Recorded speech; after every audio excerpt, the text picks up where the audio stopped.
Barracuda, it's me, Aya. Tawagin niyo na lang ako, Aya. So for the video guys, huwag niyo kalimutan mag-subscribe, mag-share, follow, and comment and like. Lalo na sa mga nanonood ng mga video ko. So ngayon for the video is mag-vlog tayo dito ngayon dahil may lulutuin tayong pagkain or food. So tara, papakita ko sa inyo. So ito pala guys, binili ko to kasi guys may tindahan kami dito sa amin. So dito mismo sa bahay na to may tindahan po kami, nagbebenta po, and ito po yung binili ko, 2 egg and isang hotdog. So let's cook, go. So ayan guys, magluluto na nga tayo ng pinaka-paborito ng kapatid ko at paborito ko. Ito nga pala ay hotdog tsaka 2 itlog. Bale, isa lang pala ang hotdog dyan.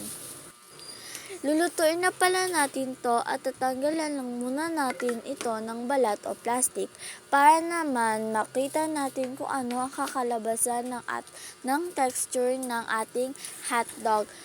At abangan nyo na lang kung ano ang mangyayari sa hotdog.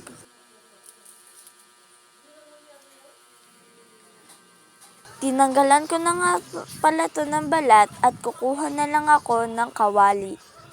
Ngunit yung kawali na nakuha ko is madumi, kaya hugasan natin or papalitan natin ng isa pang kawali. Napalitan ko na nga pala ang kawali at ipapaapoy na natin o sisindihan na natin ang ating kalan para umapoy iyon. Nilagay ko muna nga sa lamesa ang kawali para maayos na masindihan ang kalan. Inopen ko na nga ang kalan at sinimulan ko ng magsindi. Ayun, ang lakas pala ng apoy ng ating kalan, kaya nilagay ko na yung kawali sa taas ng naaapoy. At kumuha nga lang pala ako ng tubig para mapakuluan ang hotdog. Sandali nga, nakababa na ako niyan, kaya binilisan ko na lang ang aking pagtakbo sa taas. Saglit nga ay natatagalan pa ako kasi nag-CR pa talaga ako.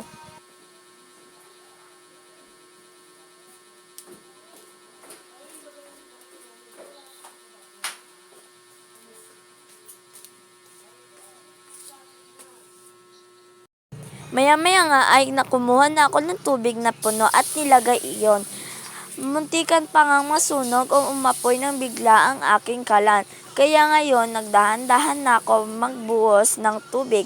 At ayun pala, nilagay ko na pala ang hotdog na binalatan ko at hinalo-halo ko ito ng tang.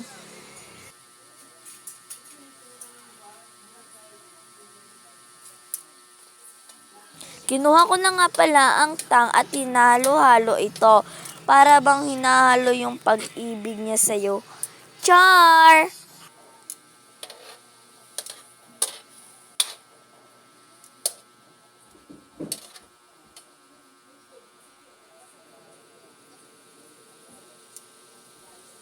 Natagalan pa nga ako na paghalo dyan kasi nangangalin na talaga ako. Pero kailangan natin ihalo ng maigi ang hotdog or pinakulong tubig na nilagyan ng hotdog. Maya-maya nga ay hiningal na ako niyan, kaya nilapag ko muna ang tang at nagsimula ng maghalo or magbasag ng itlog. Kumuha nga pala ako ng tasang maliit at kinuha yung itlog na isa. Kumuha na rin ako ng tinidor at pinukpok-pukpok ko ito sa itlog. Sorry nga pala kung paus pala ako dahil po sa kakakain ko lang. Nga, sa hindi sinasadya ay natapon ko yung itlog na kulay yellow. Malinis naman ang lapag niya dahil sangkalan ito. At malinis na rin naman ang aking kamay. Ayun nga lang, sumabog ang dilaw nito or yung laman ng dilaw na yon na itlog. Kaya naman, kumuha ulit ako ng isa para ipangpatong ito. Kumuha ko at binasag-basag ko. Buti na lang hindi na failed ang aking plano dahil ang plano ko na yon ay iprito ang hotdog at iprito rin ang itlog.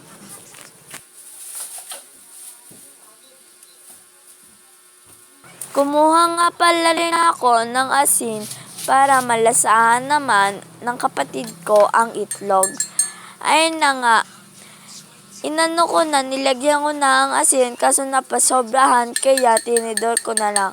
Pag kinamay ko ito ay masasobrahan kaya wala na akong chance nun kaya kinuhaan ko na gamit ang kamay ko at tinakpan ko na ang asin. Pagkatapos niyan ay inahalo-halo ko na ang itlog or ang egg na lulutuin ko. Maya-maya nga rin, titignan ko na pala ang niluto kong hotdog.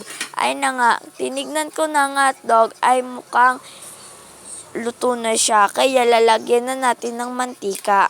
Medyo pa nga natagalan ako niyan sa paglagay ng mantika kasi medyo madami at punong-puno ito. Kaya sinalo ko muna. At ayan na nga, nilagyan ko na pala ng mantika ang kawali. At ang pumuputok-putok, buti na lang hindi natalsikan ng cellphone na ginagamit ko. Kaya ayan, nasunog tuloy ang aking niluluto. Okay lang yan dahil masarap naman pag kinain ito. Hindi rin naman magrereklamo yung kapatid ko kapag kumain siya neto. At ang pangalan pala ng kapatid ko is Makoy, Charles Martin Irota. Kaya kung ipapalo nyo siya sa Facebook, ang pangalan niya lang ay Charles Martin Irota. At ako naman ay sa pages na ito is Aya Vlog 145. Ayun na nga, pinapakulo ko na nga pala to at kinuha ko nga pala yung tang at pagkabalik ko ay sunog na naman. Nilagay ko na ito sa plato at nilagyan ko ang kawali ng mantika. Inano ko muna ng tong kung may mantika pa. Meron pa naman unti. Pero kumuha pa rin ako ng mantika na gagamitin ulit sa itlog. Nilagyan ko ito ng kaunti. At nilagay ko na rin at tinalo-halo ko muna ang itlog na aking binasag. Maya-maya nga ay kinuha ko na ang itlog na aking binasag at tinalo-halo ko ito para bang hinalo-halo ang puso mong tumitibok. Char! Maya-maya nga ay kinuha ko na ang itlog na kulay dilaw at nilagay ko ito sa kawali. Pumuputok-putok nga rin to at feeling ko masusunog na naman dahil wala akong panghalo. Kaya ginamit ko na lang ay tinidor na ginamit kong pambasag ng itlog. Kaya tignan nyo na lang ang mangyayari sa itlog mamaya-maya kasi hirap na talaga ako magsalita. Charot!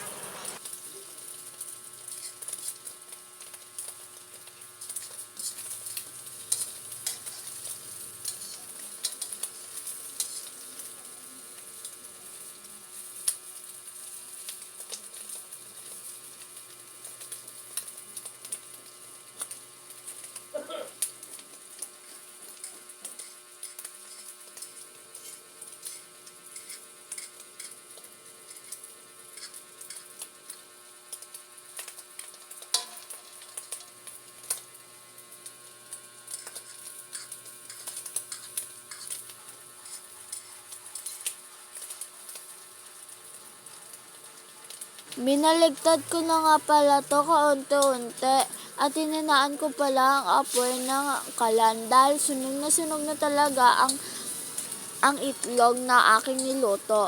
At ayan na nga, binaligtad ko na siya sa kawali at unti-unting tumatalsik ang mantika kaya dahan-dahan akong nagpapanit dahil hindi ko talaga maranasan o never ko pa talagang matalsikan ng mantika.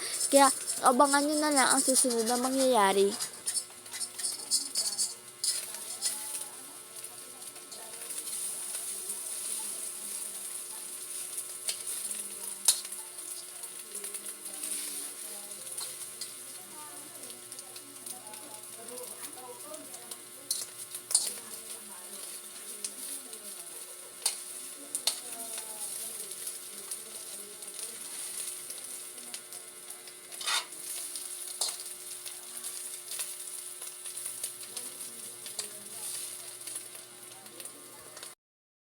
Kukunin ko na nga ito sa kawali at kinuha ko lang pala ang tong na ginagamit ko kanina sa hotdog. At kinuha ko na nga to unti-unti at pumapatak kasi ang mantika nito kaya hindi ko makuha sa tinidor.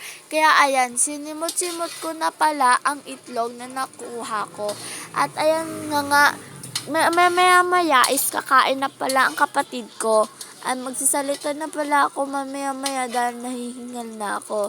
Charot! Magbablog ka tapos nahihingal ka na? Ano yun?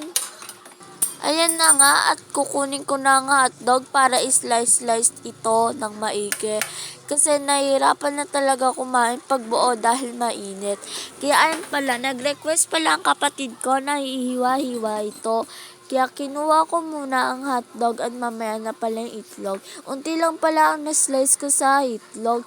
Kaya ayan, yung hotdog na lang ang aking ni-slice.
Lumapit na nga pala sa akin yung kapatid ko dahil gutom na siya at kinuha niya lang niya pala yung cellphone niya.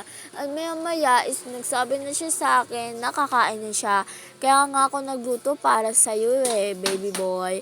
Kaya nakalimutan ko pala magsaing kaya kinuha ko na lang ang totong na natira sa rice cooker. At tignan nyo naman, napakasarap talaga ng niluto ko kaso may hugasan pa talaga. Di ko na lang ito pinansit at nilagay ko siya sa taas. Para naman, kasi may nagchichismisan doon si Lola at yung Lola Lloyd ako. Ayan, nakikita nyo naman, nagchichismisan. Tingnan nyo na lang ang nangyayari. Bilang niya ko talaga. Nagigilty na nga ako sa akin dahil sunog pa ang naluto ko. Kaya ayan, kakain na yung kapatid ko. Ayun na nga pala, kakain siya. Egg siya. So, let's kain na kasi gutom na kayo bababa. Koy! Ayun na. So, ito hotdog.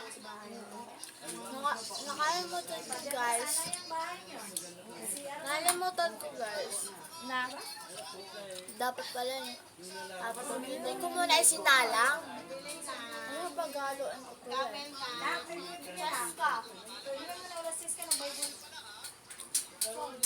Bye-bye guys! Huwag niyo ka palang kalimutan mag-subscribe dito sa aking channel at i-search na lang ang mangyayari. Bye-bye! Huwag niyo kalimutan mag-subscribe!